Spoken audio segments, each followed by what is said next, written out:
Please rise as the family enters.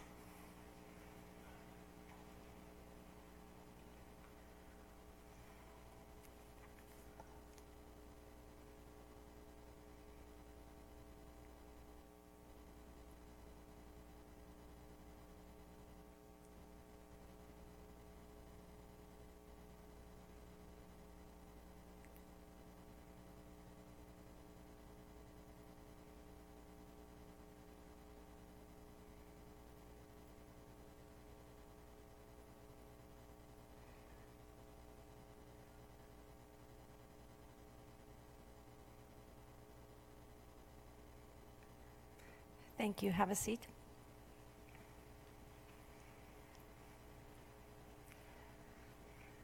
Good afternoon. We are here today to celebrate Craig's life. All of us gathered here today have something in common. Everyone in this room was affected by Craig's untimely passing. The news shocked all of us. Whether you are a family member, a good friend, someone who had Craig as your boss, maybe you went golfing with Craig or had lessons from him, or you're here to support Meg, Scott, Cheryl, Ken, and Jane. Your presence today is heartwarming. In this beautiful, serene, and peaceful setting, I'd like to remind you to turn your cell phones off. When planning for the service, the family was very intentional with all the details and considered what Craig would like to have. Cheryl and Scott tended to each and every detail these last few weeks. This is intended to be a celebration of life. Craig's life was one that was full of work and play, complete with smiles and laughs for all of those that crossed his path. The obituary provides a good overview of what we can call a double life. Half the year spent in Winnipeg and the other half in Phoenix. The big question was, where would we be able to hold his funeral? The presence of so many here today is evidence that going with a larger venue was vital to accommodate all of those who wanted to be here. We wouldn't want anyone to be standing outside today. This date accommodated family and friends from Fredericton, Vancouver, Portland, Toronto, Minneapolis, and of course, many who found a way to get here from Arizona, whether they were living there or vacationing there, they were able to come back for the service. Today for the program, we will hear from Scott and Cheryl, Mark, Jane, and Ryan, as well as 2 video presentations. I am not the clergy from this church. My name is Michelle Polinick, and I'm a close family friend. I am both honored and feel privileged to have been asked by the family to be the service leader. Some of you may have seen me at Frankie's just a couple of years ago. The family has spent time to select memorable photos from throughout Craig's life. If you didn't have a chance to see the photo display when you came in, have a look on your way out. The most important aspect of this special celebration is to take the time as a group gathered here today to hear about Craig's life and to share in all the memories. It isn't easy, and it's still hard to believe. We need the collective strength to get through this difficult passing. I would now like to call upon Scotty and Cheryl to provide us with family insights of their big brother.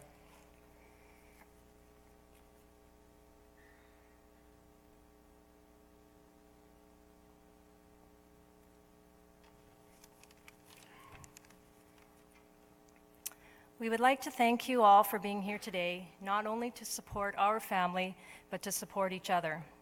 The past month has been a blur, and the outpouring of kindness shown by so many people has been overwhelming.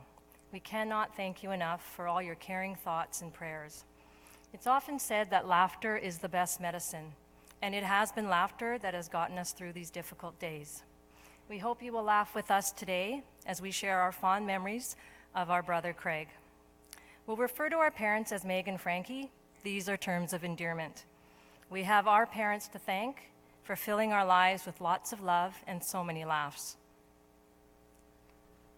My brother-in-law, Kenny, has always said that he's never seen anyone who looks the same as an adult as he does as a baby. Well, here's the proof, everybody. Growing up, the most important thing about school for Craig was being with his friends. Frankie always said the phone would ring, and it would be one of his buddies, usually Noobs, Di, Hippo, or Dee Dee, and before you knew it, Craig was out the door. We won't spend much time on Craig's schooling because Craig certainly didn't. Scotty and I would be studying in the bedroom, and Frankie would knock on the door and say, "What are you guys doing?" And I'd say, "Dad, we're studying." And he'd say, "Gee, Craig never did that." Craig would often ask Frankie, "Why do I need to go to university? I want to be a golf pro." And Frankie would say, "That's fine, but you can be a smart golf pro. Get an education first." To Craig's credit, he did get a university degree in business administration before turning pro. Being the youngest, I looked to my brothers for advice when I was starting university. Scotty's advice was, take all your classes first thing in the morning so then you could come home in the afternoon and nap. Craig's advice was, if you have to take classes on Fridays, make sure you're done before noon so you could get over to the Union Center for drinks and start your weekend early. Let's just say that I was well rested and never thirsty. Members of Rossmere would know everyone has a nickname, and Craig was no exception. He went by Craiger, Craigie, Domo, Fuji, Skimo, and his hockey buddies would know they called him Tack because he was the first kid on the hockey team to have Tack hockey skates. Many of you would be very surprised to hear that as a junior golfer, Craig had a really bad temper. He used to throw his clubs and even break clubs when he hit some bad shots. I used to caddy for him in junior tournaments, and I wasn't excused from his anger. I remember caddying for him one time at a junior interclub event at Glendale, and he was playing so badly, he was cursing and swearing, and he was even, every time he hit a bad shot, he was even throwing clubs at me. And I was tempted to walk off on the course on him.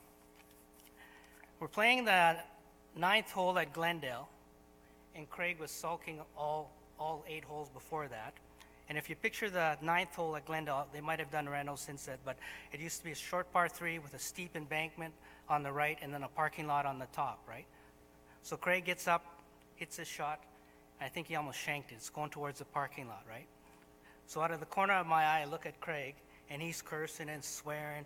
The other out of the corner of my other eye, I see this ball must have ricocheted off something, and it starts rolling down the hill, right? So I'm looking at Craig, looking at the ball, just like out of Caddyshack, right? Craig Spaulding, right? The ball's rolling, hits the green, dink, goes in the hole for a hole-in-one. Yeah? Unbelievable. And he didn't even notice, probably, right? Next thing you know, I'm the caddy of the year. But that was the end of the caddying days for me and Craig. So I told Frankie of Craig's reign of terror on me. And let me tell you, after Frankie talked to Craig, his attitude changed. Frankie always had a way to get his point across to us, never raising his voice, but rationally explaining to us our errors of judgment. So Frankie was a very wise man. So many people have shared stories about Craig's patience and kindness as a golf instructor. With me, it was a little different. Our one-on-one lessons on the range often resulted in me crying. Craig was tough, and I was not. He expected a lot from me, and I never wanted to disappoint him. We were golfing in Swift Current once, and I was about 30 yards out, and Craig came over and he repositioned my feet, my hips, my grip, my shoulders. Everything felt incredibly awkward. I took the club back and knocked it in the hole. And Craig looked at me and said, "See, just like that." Easy for him to say. At that point, we decided to keep our lessons to on-course instruction only. Some of our fondest golf memories are when Scotty would come home from Tokyo and he'd visit us, and Frankie, Scotty, Craig, and I would get up at 6 in the morning and get on the course before the pins were in. Those were one of our favorite foursomes ever. Those of you who know Craig, he was meticulous to details, and he was such a neat freak. When he was a pro at Rossmere, he must have changed his clothes at least twice a day. He had an AM wardrobe and a PM wardrobe, and a third wardrobe if he went out with the boys at night. Nothing in his apartment was ever out of place. He used to even wash out his beer cans before he threw them out. And I honestly think he even ironed his underwear. Craig took such great care of his cars. I loved when he'd take my car in for servicing. He always complained that he could not even see out of my front windshield. He would always return my car all washed and cleaned, and my windshield was impeccable. Some of you might remember Craig's Plymouth Barracuda that he used to drive back in the day. It had that huge wraparound rear glass window, and there were no seatbelt laws back then, so I could just lie in the back and look out, and it was like being in my own planetarium. Craig would drive me around. Obviously, all his friends were busy, and he'd play that song, Barracuda. Of course, he'd hit the brakes a few times and make some sharp turns to jostle me around in the back just to make sure that I wasn't sleeping. Those rides made me laugh, and I loved them. Craig always found time to keep in touch with everyone, whether by phone call, text, or email. With me living in Tokyo, I would always get these simple one-line texts from Craig. I'm sure all you guys get that too. Just out of the blue, it'd be like, oh, the Bombers suck. Or, have any good sushi lately? You know, I've been in a meeting just cracking up. When Craig was wintering in Phoenix, he would always call Meg every day. She used to complain to me, why does he call me every day? And he always asked me the same thing. What's new? What's new? He just called me yesterday. So with the time difference from Tokyo, I would always call Mom early in the mornings before I went to work. It'd be nighttime in Winnipeg. You know, when she'd answer the phone, you know, I'd tease her and say, hello, Mrs. Yahiro, how you doing? What's new? There'd be a pause for a minute. She would laugh and say, I know it's you, Scott, because Craig already called me today. Craig always had a way of connecting with everybody. I happened to answer the phone when at Jane's place, and it was a man named Tom who Craig had met while walking Hogan. He heard that Craig was in the hospital, and he says, oh, how's Craig doing? I told him, unfortunately, Craig passed away, and he was devastated. He said he was 84 years old, doesn't play golf, but he kept in contact with Craig over the years and how they met walking their dogs in the park. And he was so looking forward to having breakfast with Craig. Even after Tom's dog had died, he continued to meet Craig and Hogan for walks. Craig had so many friends like Tom, he could make friends with anybody. Craig and I didn't talk on the phone daily. Apparently he was too busy calling Meg. But we texted, and Craig was the king of the exclamation mark, and he loved using emojis. We'd text one-liners back and forth to each other, and I'd read them, and I'd burst out laughing. He was a witty guy. Craig and I were texting into the night before he had his stroke. The last couple years have been stressful for Craig. His decision to leave Rossmere was an emotional time. And then Dad got sick, and Craig and Meg became his primary caregivers. The care Craig provided Dad was unbelievable, and he was also their full-time gardener. There was a time when Frankie was in the hospital for a few days, so Scotty and I decided to go in there one night to relieve Craig a bit. No sooner do we arrive than I trip over some wires and tubes and almost knock over the IV pole.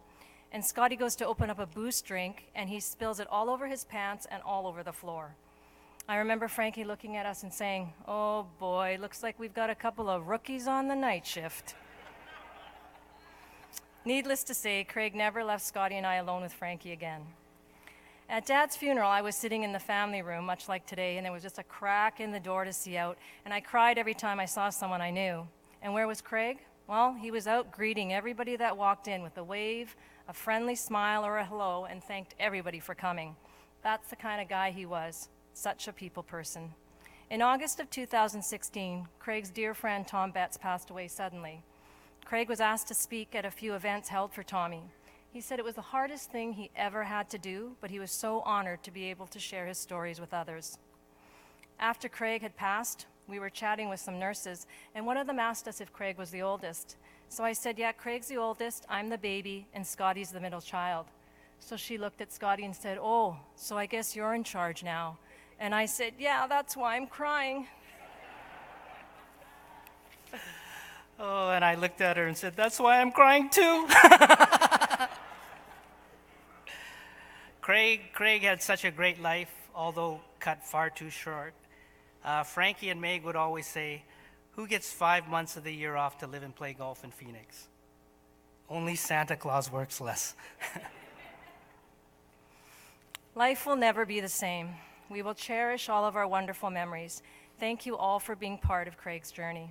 We know there are many stories of Craig that will make us smile and fill a room with laughter. We're comforted knowing that Craig is with Frankie, and together they're driving around in a cart, playing a round of golf with Hogan sitting between them. Rest in peace, Craig. We love you. Thank you.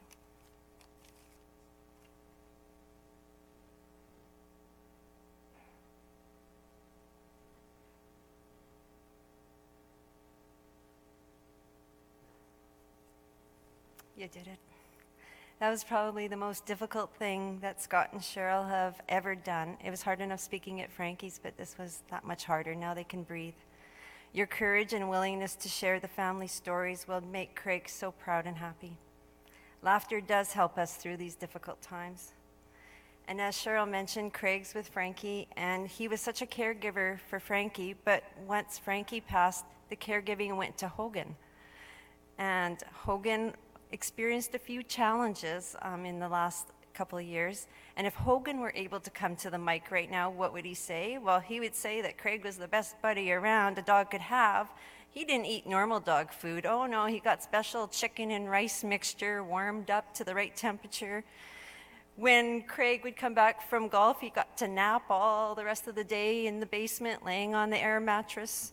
And after a golf game was even better if he went out at night. And what dog wouldn't mind living on the edge of a golf course during the summer months and then get to travel with a buddy down to Arizona, where he was able to share time with Jane in Arizona and Yahiro's in the summer. Craig was very close to Jane's family. I'd now like to call upon Jane's brother, Mark Knutson.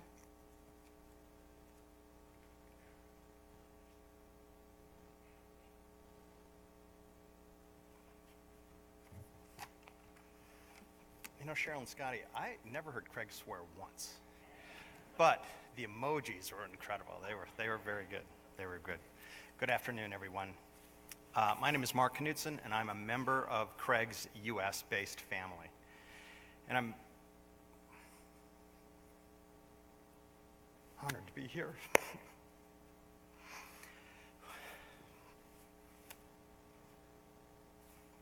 TED Talk, that's right. Sorry. Usually I got to the last paragraph, and then I had a problem. But I'm honored to be here today with my sister Jane and Terry to celebrate Craig's life and share a few memories of Craig with our family. And to Meg and Cheryl, Kenny, Scotty, we extend our deepest sympathies. My wife Terry, our son, his wife Rebecca, Jane, my brother Jim,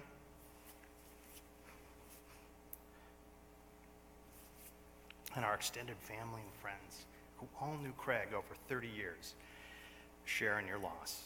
And we are deeply saddened to lose such a great man at a young age, a true friend, and someone we really considered part of our family. Given Craig's profession and passion and connection to golf, I would like to share the following prayer. Anyone who was on the golf course with Craig or worked with him as a golf instructor considered him many things: a friend, a golf partner, a teacher, a consultant, a psychologist, a personal therapist, and many things. And this prayer was written by Monsignor Richard McCabe, a priest from Texas who appears to have understood golfers pretty well. And for all the golfers gathered here today, I think you can relate. A golfer's prayer. In the annals of time, a handful of citizens stood at the edge of a pasture. With crooks in hand and stones about, they made the first drives that one day would evolve into golf. Just one of those first drivers had talent, and the rest were only determined. That one talented driver drove the rest of us to lives of dedication, though often mediocrity and despair. Grant us, O Lord, the grace to use the clubs you have blessed us with, and the disposition not to cloud our judgment or stance. We beseech you, Lord, to heal our slice, straighten our hook, carve our divots true, and to improve our lie, making it just a tad bit better than our opponents. Give us the vision to keep our eye on the ball, our grip uncomfortable enough to be true, and our minds and hearts pure as the course we play. We ask this in your name. Amen. Off the golf course, Craig, as we heard, had amazing personal qualities, and as you all know. As I thought about what best to describe Craig and what he meant to our family and our friends and all of us here, one word kept surfacing, and that was friend. The English author Charles Darwin is credited with the following quote: "A man's friendships are one of the best measures of his worth." Needless to say, Craig's worth was immeasurable. In addition to being a friend of so many, Craig was also a connector of people. And this is clearly demonstrated by all the pictures that are out in the foyer with all the people that are gathered around him. He was amazing. His infectious personality, smile, and willingness to do anything for anyone connected us and others to him. And this incredible trait of his character made him successful in his profession, but more importantly as a person. Craig's first connection to our family was through my father, Jarvis Knutson, and that was over 30 years ago. My dad had retired from his dental practice in 1984, and they sold their home in Minnesota, weather's like this, and he and my mother retired to Arizona, much better weather. Shortly thereafter, he began working as a starter and a ranger at Pima Golf Club in Scottsdale, where he met Craig, a young golf professional who was working in the golf shop, giving lessons to members for Jim Mooney. I can still remember my father calling me one day, and he said, "Wow, you have to come and meet this guy. He's incredible." And he told me all about all the things that he was doing. And now my dad was in his late 60s when he met Craig, and Craig was in his 20s. Again, Craig's personality drew everyone to him. So they would play golf together. He would invite Craig over for a beer after golf. They would go do odd jobs together for my mom. They painted the roof of my parents' home in Arizona a couple times, and they would trim an occasional tree on the property, which they shouldn't have done, but they did anyway.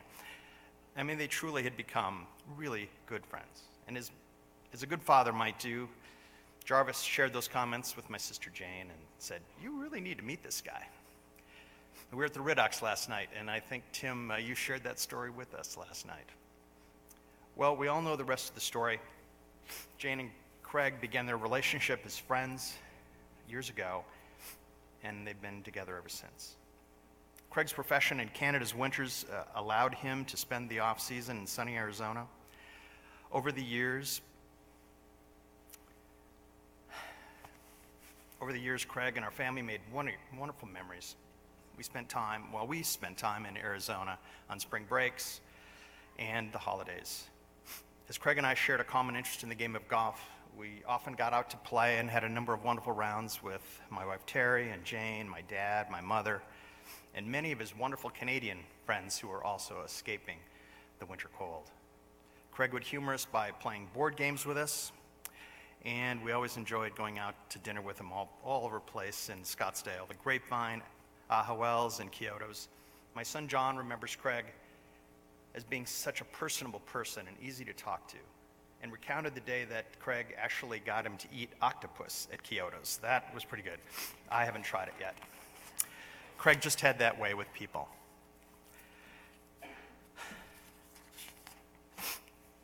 For all of us who've had the opportunity to know Craig, we are better off because of those relationships we had with him. I learned much from Craig. He was truly one of the most polite, respectful, patient, kind, and thoughtful people I've ever known. Meg, Cheryl, Scotty, on behalf of my family and all of Craig's friends and golf partners, we thank you for sharing him with us. We will all miss Craig. but his amazing ability to make friends and connect people is his legacy, and I think today is a good example of that legacy. Thank you.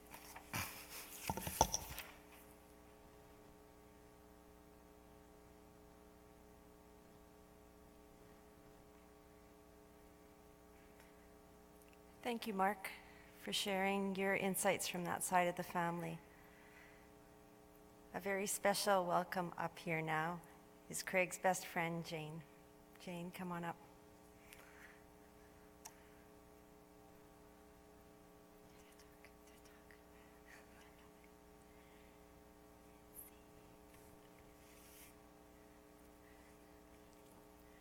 Hi, everybody. Hello, good afternoon. For those of you who know me or who I have not had the chance to meet, my name is Jane Knutson. I had the honor and privilege of spending the majority of my life, my adult life, with Craig. Wow, I used to ask Craig all the time, do you know everybody in Canada? Like, seriously. It seemed as no matter where we went, he knew someone, and that included the United States. Looking out at all of you, I am now convinced he knew everyone. Our story started 34 years ago. My parents moved to Scottsdale, as Mark said, from Minnesota, and became snowbirds in the fall of '84. My dad, Jarv, needed something to do and started working at Pima Golf Course that year. He came home one day and said, Jane, I've met the nicest guy ever. You have to meet him. So, well, trusting my dad's word, I, of course, met Craig, and that was the start of an incredible ride. I would like to share with you our life through this video.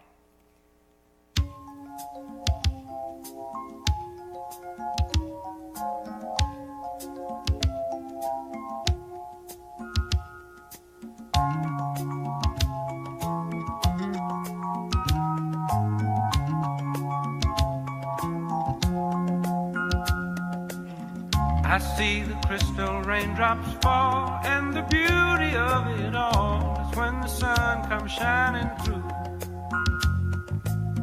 to make those rainbows in my mind. When I think of you sometime, and I want to spend some time with you, just the two of us.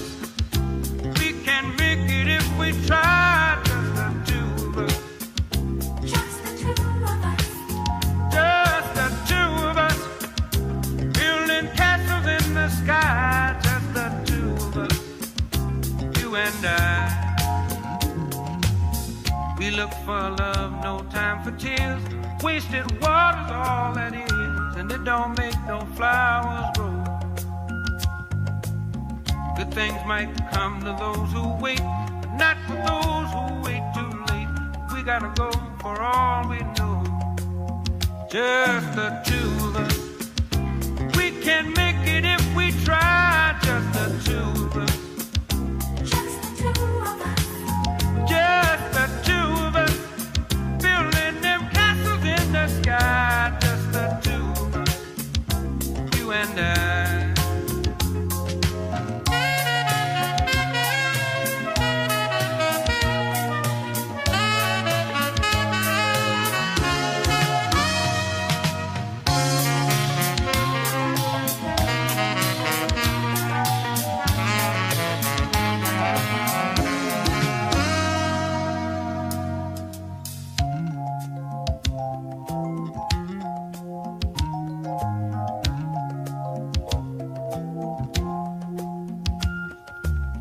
I hear the crystal raindrops fall on the window down the hall, and it becomes the morning dew. And darling, when the morning comes and I see the morning sun, I want to be the one with you. Just the two of us. We can make it if we try. Just the two of us. Just the two of us. Just the two of us. Building big castles way on high. Just the two of us. You and I. Just the two of us. Just the two of us. Just the two of us. Let's get it together, baby. Just the two of us.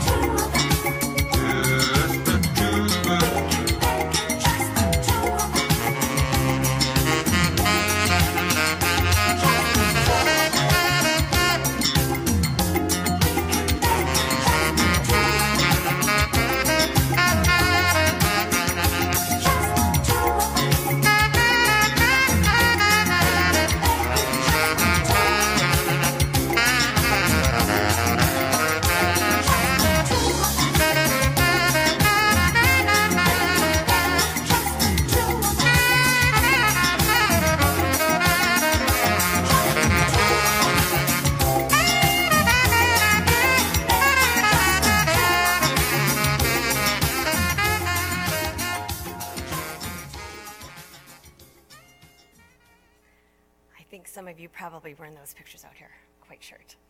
As you can see, our life was filled with fun and joy. Hogan, our puppy, joined our life in 2001. Craig wasn't a dog lover at all, but Hogan wormed his way into Craig's heart, and they became fast, inseparable friends. Hogan became a snowbird, having pseudo-dual citizenship, and summered in Canada. The only way I could deal with him coming back to Canada when he ventured back for the summer, I made myself believe he was going to summer camp. So it made it okay. Craig and I were best friends. He was my anchor in life, my comedic relief through good times and bad, and always there for me, even if he was 1,800 miles away. Apparently, God needed a good angel and knew Craig fit the bill. Hogan joined Craig 7 days later after Craig's passing. I have to believe Craig was there to pick him up on the golf cart to go range the course. Isn't God the lucky one? I love people with quiet power and who are unpretentious. How did I get so lucky to have found someone with these qualities? Guess I have to thank my dad for introducing me to Craig. Dad, thanks for the introduction. To the Yahiros, thank you.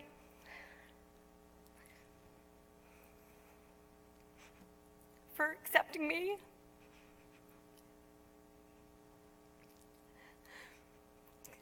Okay, excuse me.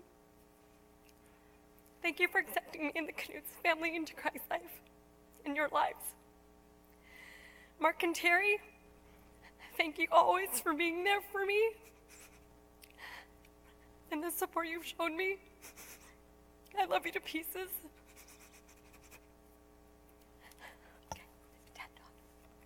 And thank you all for being here today, for your friendship and your support. Lastly, thank you for making my life so bright, all of you, for these last 34 years. Craig, we love you, and we'll see you again. Thank you.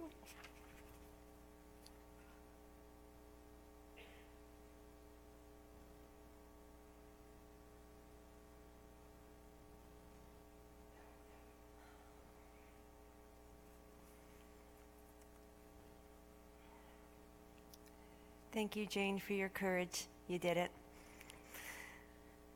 Craig spent many wonderful years as the golf pro at Rossmere. While running the pro shop there, Craig was a mentor to many who worked for him over the years. What kind of boss was he? Well, we'll find out, as I'd like to call on Ryan Delbigio, Deli, to share some thoughts.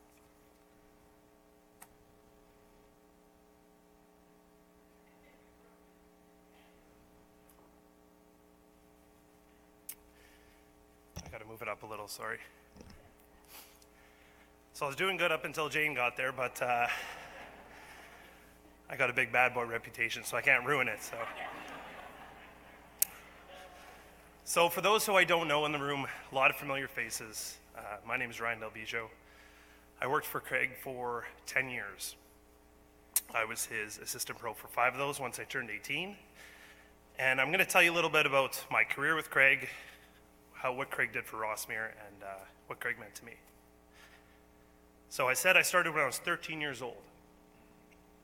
I was eating dinner in the restaurant one night. Craig strolled in and said, "So, Deli, you want to come work here?" I said, "Sure. When do I start?" He goes, "Why don't you come by tomorrow?" I said, "Awesome." So remember, I'm 13 years old. I get home and it's like Christmas Eve. I'm so excited to drive a golf cart. I don't get my license for another 3 years, so this is so exciting for me. So I show up the next day, and one of the first things I had to do was pull the golf cart in down the ramp, if you've been to Rossmere, into the back shop.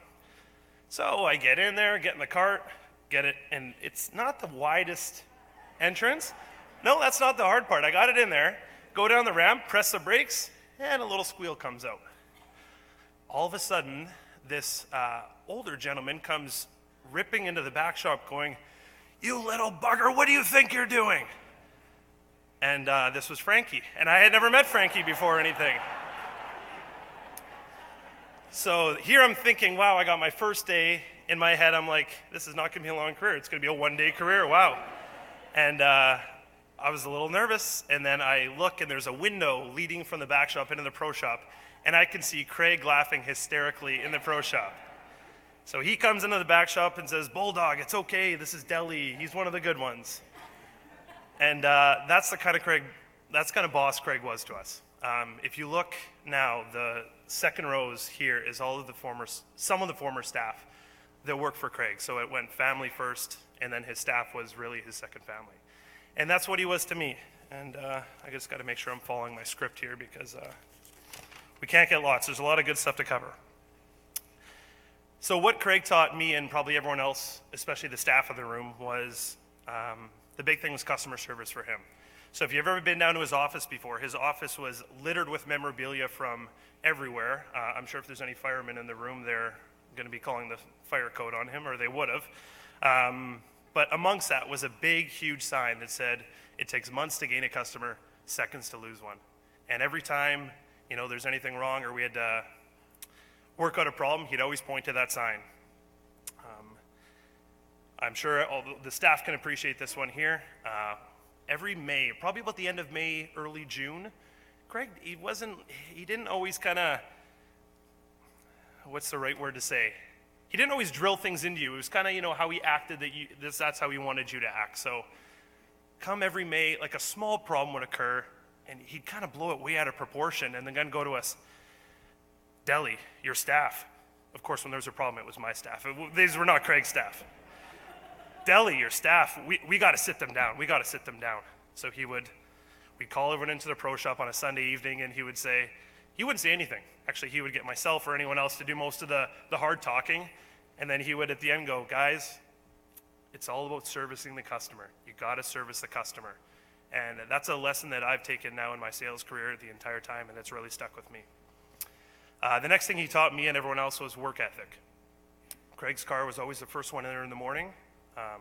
Maybe Mrs. Maba beat him there a few times, but for the most part, Craig's car was there first one in the morning.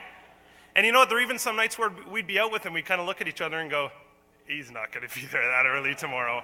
But his car was always there first thing in the morning and late into the evenings. He truly did have a work hard, play hard mentality. He'd always say to us, guys, I don't care what you do the next morning, you make sure you show up and you're engaged and you're on time. And he followed true to that. There was one morning, myself, maybe I was 19 at the time, and Nick was working in the back shop at the time, and it happened to be that we both slept in on the same day. And I got a call from my mom, and she's like, hey, Craig's calling you. Why aren't you at work? I'm like, shoot. I didn't say shoot, but I'm saying it because we're in a church. Shoot. Okay, yeah, no, I'll be there right away. So I got there, and I said, Craig, I'm so sorry. He goes, sometimes sorry's not good enough, Deli. And that was the only, I never showed up late again after that. That really, really stuck with me. And I think the final big thing he taught us was technology, or sometimes lack thereof. I didn't know what a Rolodex was until I started in the Rossmere Pro Shop. So that was a kind of reintroduction into technology. And you know what? Craig leaned on us for things like technology, and it's kind of surprising for a Japanese man to be leaning on us for technology, but that's the way it was. So now what Craig did for the golf course of Rossmere. So I can see across the room we have a ton of members here. Craig started back in 1991. He created a culture at Rossmere that not only will you not see here, but you won't see across any course ever.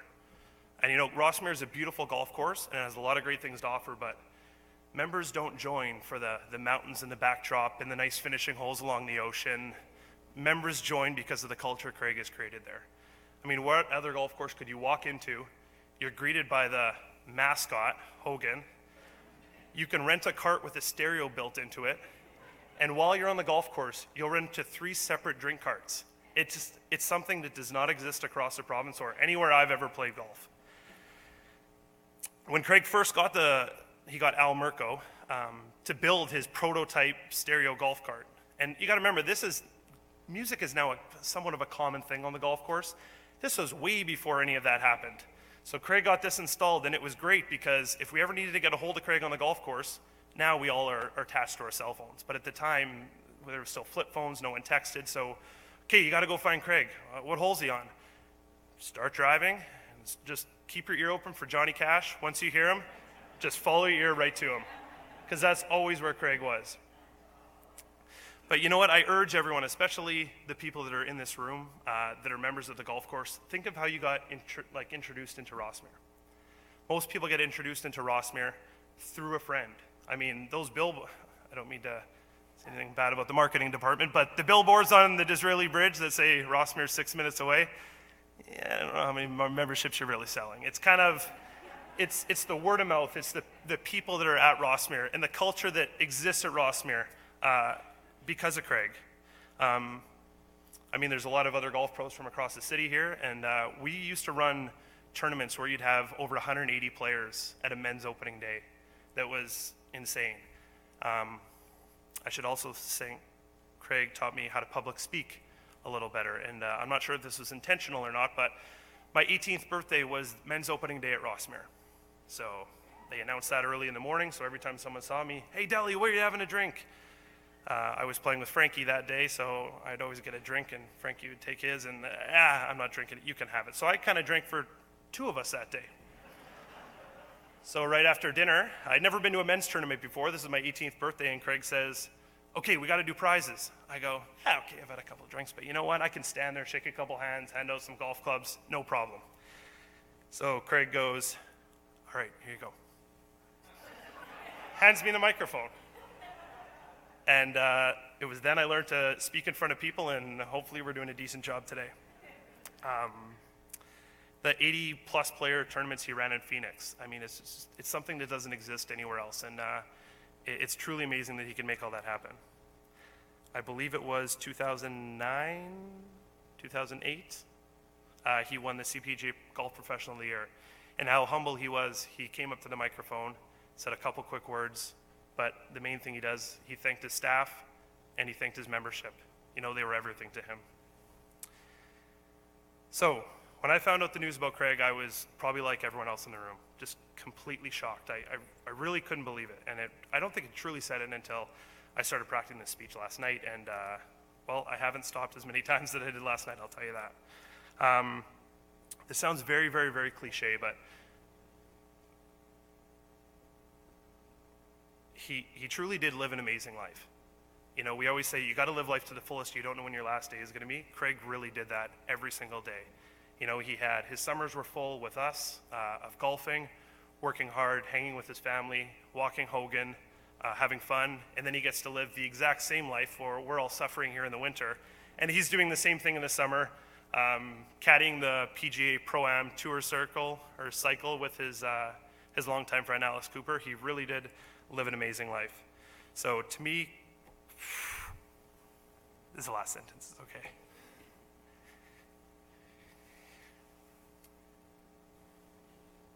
He will be remembered from the safety meetings at the South Office, fishing at Smitty's, or even playing a little golf together occasionally. But he really will, to me, be remembered as the best boss, mentor, and friend that anyone could ever have. Thank you.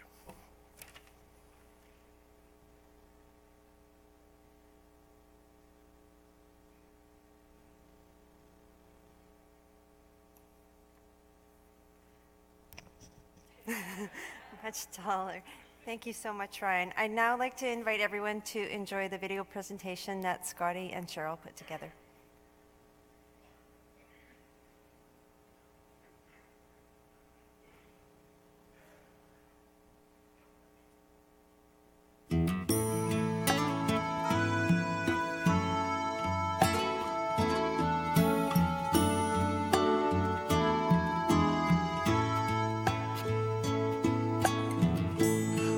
You know my name.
doesn't let me choose. Where once there was a darkness, a deep and endless night. You gave me everything you had, oh, you gave me life. And I will remember you. Will you remember me?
Scott, Cheryl, Mark, Jane, and Deli have provided us with stories and glimpses into the man that was unique, special, loved by many, and respected by all. As we leave today, Craig will always be a part of us. Parting words for this service is a poem that is worded in a way that reflects golf and advice for all of us in the room as we go forward in days to come. It's called Life is Like a Round of Golf by Criswell Freeman. Life is like a round of golf with many a turn and twist, but the game is much too sweet and short to curse the shots you missed. Sometimes you'll hit it straight and far, sometimes the putts run true, but each round has its errant shots and troubles to play through. So always swing with courage, no matter what the lie, and never let the hazards destroy the joy inside. And keep a song within your heart, give thanks that you can play, for the round is much too short and sweet to let it slip away.